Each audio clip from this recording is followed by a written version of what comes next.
What's up, everyone? It's Nick Bhatia, the Bitcoin layer. I'm trying something new today. Joe Consorti told me, he goes, Nick, you always have good market thoughts when you're driving around. We do a lot of market calls, Joe and I, while I'm driving, so he said, you should record. So I bought a little setup here for myself and here to talk markets with you guys.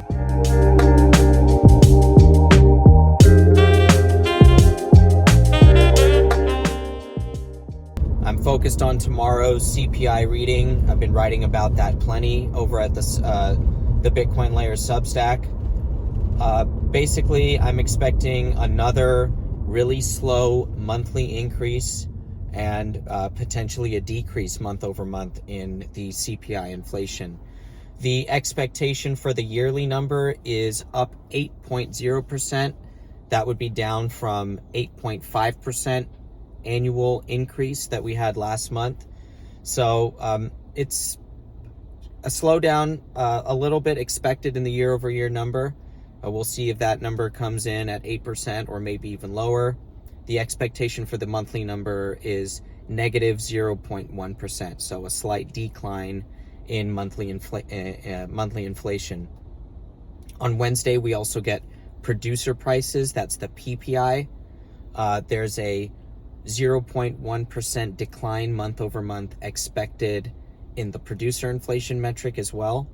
And this morning, just before I hit record on this, I saw that the New York Fed inflation expectations, both the 1 year and I believe it was the 3 year, down significantly.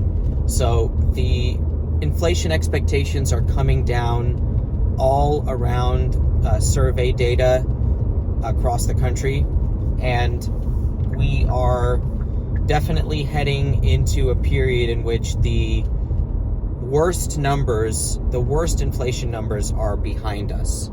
So the pressures from rising oil and the pressures from other supply chain disruptions and pressures from the Russia situation are all starting to ease a little bit. And this is bringing inflation down. The Fed is not adjusting yet, and that's really what we have to focus on here.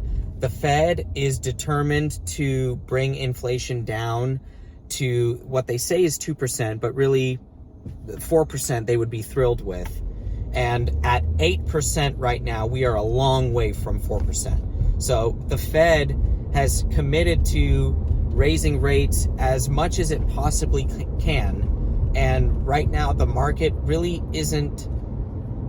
it's not really forcing their hand to pause. What would force the Fed's hand to pause based on the market? It would be 10-year yields sub 3% and a 3-month 10-year curve that was inverted.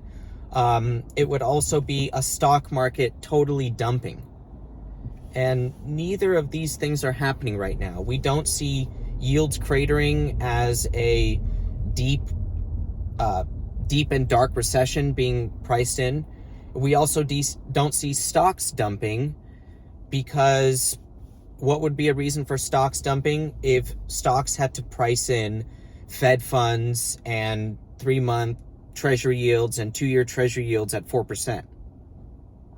That would cause stocks to dump, and those things aren't priced into the market yet, and therefore markets are basically stable, and this is giving the Fed more and more runway to hike. That's why the Fed will go another 75 basis points next week on Wednesday, the 21st of September, and the market is still pricing in more hikes for November and beyond.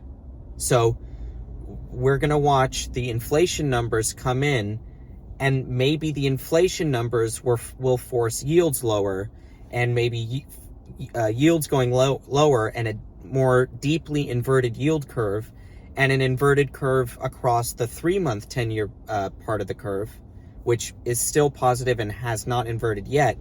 Maybe that will cause the Fed to start leaking rhetoric about, okay, we're getting closer to a pause, and that will reinforce the market to bring out the hikes that are priced into the market beyond September.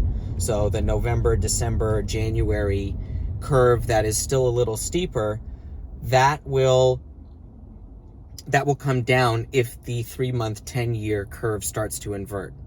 So these are some of the things I'm watching for in the markets as we head into tomorrow's 5:30 a.m. Pacific, 8:30 Eastern CPI inflation number.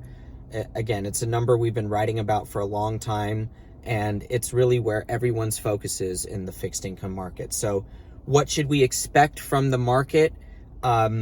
If you see any slowdown, like a negative month-over-month number, I believe that the 10-year yield will come down relative to the 2-year yield. That is a flattening bias. That's the bias I have.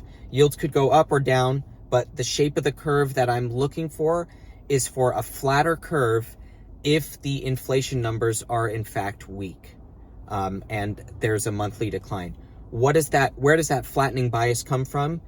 It comes from the fact that the Fed is still committed to raise rates, so higher 2-year yields, and also the fact that inflation is slowing and growth is also slowing, and that would be lower 10-year yields.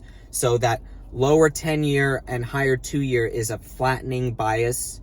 The curve is inverted from 2-year to 10-year right now, and I am expecting deeper inversion as the Fed gets past its September hike and growth and inflation both slow.